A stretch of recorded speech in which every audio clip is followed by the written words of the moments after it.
ধলাইয়ে কুকুর পাচারকারী গাড়ি আটক, পুলিশের বিরুদ্ধে রফা দফার চেষ্টার অভিযোগ।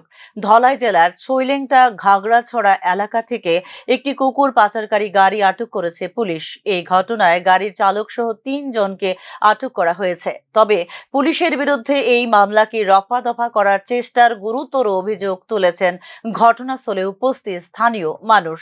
পুলিশ প্রথম দিকে এই বিষয়টি ধামাচাপা দেওয়ার বা রফা দফা করার চেষ্টা করেছিল, কিন্তু চাপের মুখে পরবর্তী সময়ে অভিযুক্তদের আটক করে এবং গাড়িটি বাজেয়াপ্ত করে পুলিশ বলে জানিয়েছেন স্থানীয় বাসিন্দারা।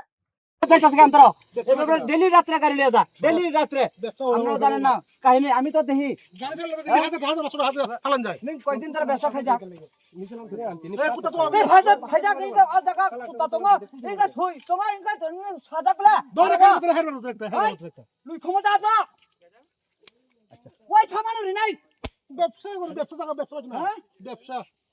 তোমরা কি আমপাশার থেকে আইছো? কি নাম কইছ? ক্ষমা জয়রিয়া।